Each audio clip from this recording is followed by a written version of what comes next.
Dr. Kevin Campbell. Dr. Kevin Campbell, urologist, welcome again to the Bill Cunningham Show. Thanks, Bill. Thanks for having me. And you're with Urology Group in Norwood, is that correct? That is correct, and specialize in male sexual dysfunction. Well, I got some of that, but also I think I'm going to come see one of your doctors next week there. Well, great. We'd love to see you. After Dr. Alan Cordell left, I have got a new doctor, though. Alan was a great urologist, but we have many good young new urologists as well. So I think you'll be pleased with whoever you see. Well, I'm going to go see. I got it in my book here. I'm going to see who I got. I'm going to see Dr. Kuhn, Kuhn. You know him? Very well. Eric's a great urologist, and you'll be very happy with Dr. Kuhn. Let me tell you something personal that happened with me and Cordell before we talk about the Zika virus. All right. The Zika virus is a serious thing, but I had the honor early June of last year of his nurse calling me and saying, Alan Cordell is retiring, as you know. And I said, yeah, I play golf with Alan now and then. He said, and he's asked if you would be his final patient. So wow. I said, hey, how many years? He said, 32 years. I said, well, I don't know what to say. I said, I'm really not due to see him until September, but I said, when's his last day? She said, June 30th. And I said, what time? She said, 4:00. I said, well, why not? I feel honored. Wouldn't you feel honored? Yeah, Alan's a great urologist and a great person, and obviously he must have had a good connection with you to make that connection. So UK graduate. Yes, sir. I'm his guest at Western Hills now and then. I take him out to Kenwood, hit it around a little bit. Good guy. No Diane, his wife, very normal guys. And I said, So, if he wants to see me, the last patient, after 32 years, I said, I'll be there. So I get there about 3:45, and I walk in. This is up at that little hospital up there on the right. You go up 74, and it's out there on the right somewhere. Yep. And it's new, and I go in there. There's nobody there. There's nobody in the waiting room at 3:45, and there's a couple of receptionists. So I walk up and say, I'm Bill Cunningham. They look at me and say, yeah, we know. And I said, well, I'm here to see Alan Cordell. And the one woman literally had tears on her eyes, and she says, I can't believe he's leaving. He's been so good, and we're going to miss him. I said, I feel the same way. He said, insurance companies, Obamacare, he's getting older, doesn't want to stay up to date on all the stuff you got to do, and all every 10 years got to go through medical school again. And I said, well, I understand completely. She said, have a seat. So I'm sitting there, and about 5 minutes later, she comes and says, well, Alan Cordell is ready for you. And I said, oh. She had literally had a tear in her eye. I said, well, this is sad. So I walked down. There was like 7 or 8 examining rooms. She said, and she puts me in a room. And I'm sitting there, and a nice-looking room, and I'm just sitting there 5 or 10 minutes. And I'm still waiting. And I said, okay. And then she pops her head in and says, Alan is in examining room 2. Would you mind going down there? I said, well, of course not. So I come out and walk down to room 2. And the door's shut. I open it up, and I walk in, and it's dark. And I can barely see in the back of the room. It's only like about a 20 by 10-foot room. And Alan is sitting there, and he said, shut the door. And I'm going, wow. I shut the door, and it's dark except for a candle on a little table at the right corner of the room. And I'm going, I said, wow. He said, have a seat, Bill. So I sit down, and he's got, instead of a white smock on, he's got like a smoking jacket on. And he loves wine, and he's got a bottle of wine, and he's poured 2 glasses of wine. So I'm going, well, so I sit down there, and he drinks the wine, and I'm drinking the wine. We talk like 20, 30 minutes about golf, about our wives, about he was in medical school at UK, what he wanted to be when he got older, had kids, and he's been at this for so many years. And it was such a human, manly conversation. Yeah. So I'm drinking 2 glasses of wine. He's got a glass or 2 of wine. And so after about 20 minutes, I said, well, when are we going to do this? He said, well, let's do it now.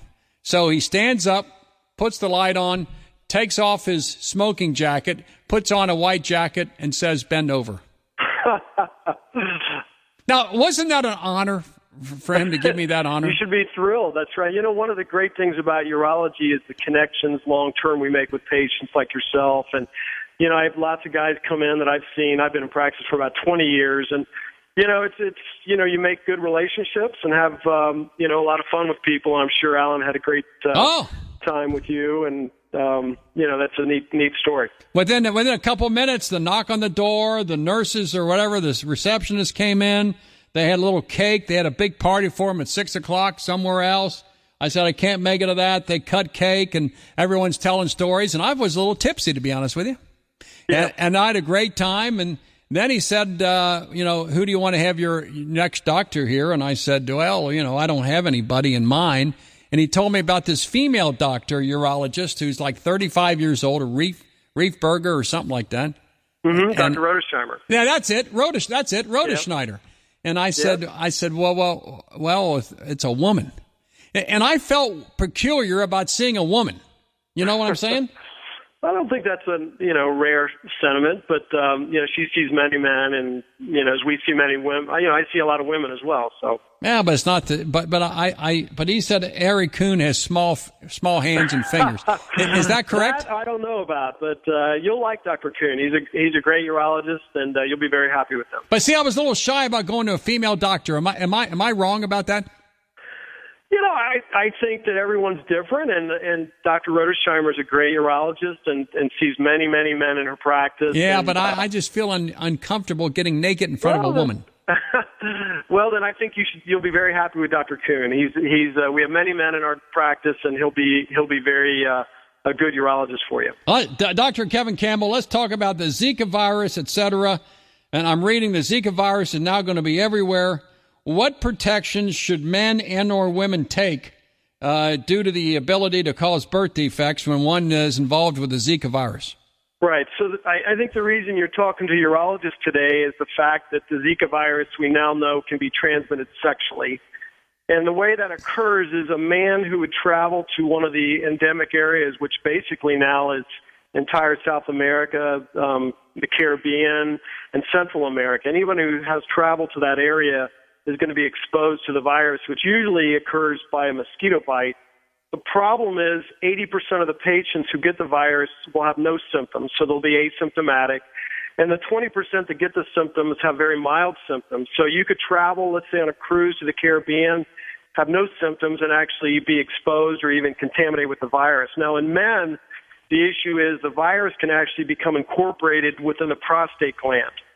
And when men ejaculate during sex, the vast majority of that fluid comes from prostatic tissue. And so there's actually been studies now that show that virus can still be shed within the seminal fluid even 2 months after exposure to the virus.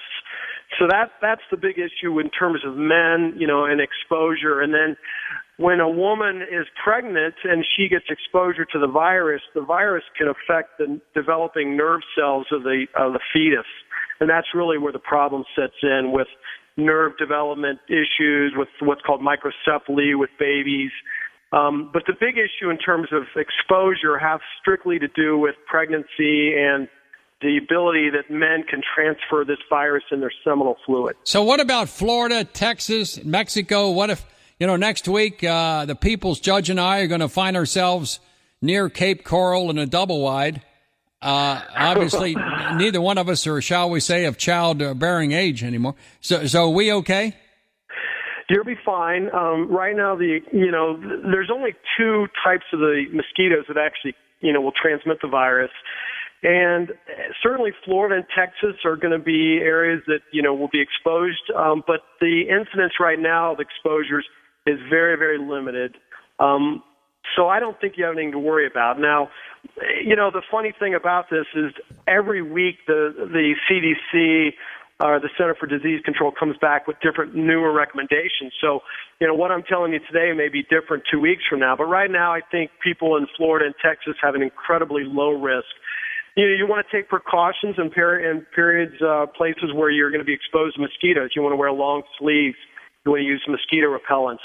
You want to avoid places where there's standing water. But, with those precautions, I think you should be safe and fine. Now, after saying that, if my son was in Florida, in South Florida, and he was coming back, I would definitely counsel him to take, precautions in terms of birth control. And those precautions right now would include, if you have no symptoms whatsoever, you should either abstain from sex or use condoms for 8 weeks.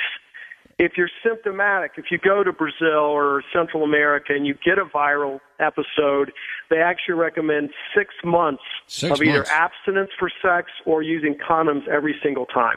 Health officials in Canada say that a man should use condoms for 6 months after returning from travel from an infected area. Is there anyone infected in America yet? Well, yeah, there's certainly been hundreds of cases of infections. Oh. And there's actually even 6 cases now that we know that it was transmitted sexually. And, and so there's definitely exposure. And certainly in the areas in the Caribbean like Puerto Rico, it's going to be a huge problem in some of the U.S. territories in that area. So, things are changing, but right now I think risk in the continental United States are incredibly low, but that could change 2 weeks from now. So when you're bitten, when you're stung or whatever, you may have 1 or 2 out of 10 have flu-like effects, but assuming you're not wanting to have children, that's the end of the deal. But if that's exactly right. If you're between the ages of maybe 16 and 45, if you're a woman and you're with a man and you're in that area and you're having sex, that you should refrain from unprotected sex. In other words, use a condom for 6 months. For 6 months, if you're symptomatic. If you go to those areas and you have absolutely no flu symptoms, right now the recommendation is 8 weeks or 2 months to use condoms 2 months. or refrain from. Yes, if you're asymptomatic. So all the cases that have been documented where we know it's been sexually transmitted from a man to a woman, all those men have been symptomatic. Now, there's no cases right now of a woman transferring the disease or the virus to a man. It's strictly men, and that's because the virus becomes basically incorporated or infected of the prostatic fluid or the prostate itself.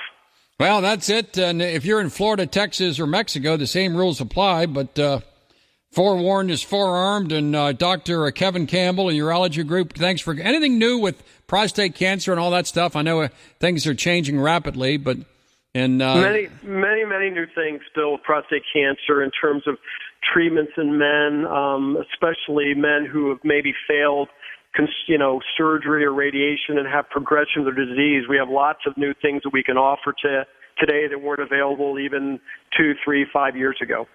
So but the number one thing is prevention. The number one thing is the blood test, the PSA test, still the big thing to do? Well, I think the PSA test in men in appropriate ages, and then obviously seeing your doctor and getting a rectal exam. I mean, there's no question that both of those are very important in terms of screening, particular men at certain ages in terms of prevention of prostate cancer. So if you're okay with the PSA and get the rectal exam and there's no hardening spots or whatever, and you do that once a year, the odds are about 8 or 9 out of 10 you'll be in good shape? The odds are probably higher than that. You're going to be in great shape. And a lot of men today that are diagnosed with prostate cancer, we actually don't treat. We do what's called active surveillance, which just means we follow you conservatively with, see you obviously more frequently with PSAs and exams and things like that. But about a third of the men who are diagnosed with prostate cancer today, we actually follow with just observation alone. What about that Loma Linda deal? A few of my rich friends go out to Loma Linda, they get the fancy surgery. Is that still, and that was like a couple years ago. Well, that's called proton beam radiation therapy, and it's a different form of radiation that's offered. And you're right, it is a little pricey. I'm not a radiation oncologist, but those I've spoken to don't seem to think it offers dramatic improvements over the types of radiation that you can get, in Greater Cincinnati. Here at the Urology Center, we have a device known as the CyberKnife, which, I think offers great treatment and in very shorter periods of time. And so I don't know that the proton beam radiation therapy is, significant improvement, but again, I'm not a radiation oncologist. But there at the Urology Group, you put the little seed in, microscopic seed, and that does pretty good too. We do seed implants, which can be done as an outpatient, and then we also do what's called which is also called the CyberKnife, which is done in 5 treatments versus the traditional radiation therapy that took as many as 40 treatments. And women should understand that to exercise properly the prostate is an important role for a woman in a relationship, to keep that thing well lubricated. It's very important for women to understand their role. Wouldn't you agree? Oh, well, I don't know about that. I think sexual intimacy adds certainly a great deal to all relationships. So certainly that's important. I don't know about prevention of prostate cancer, but please, it's always good. All right, well, I'll see you boys. Coon, I'm going to see him in a few days here, and then I'm going to Florida, so I'll watch out for the Zika virus. I'm going to watch out for alligators. I'm going to not go to a gay bar, and I'm going to be careful about going to see a pop singer who might be assassinated by a fan. All hell's breaking loose in Florida. Yeah, never can be too careful. Dr. Kevin Campbell, you're a great American, and thanks for coming on the Bill Cunningham Show. I appreciate it. Thanks so much. God bless America.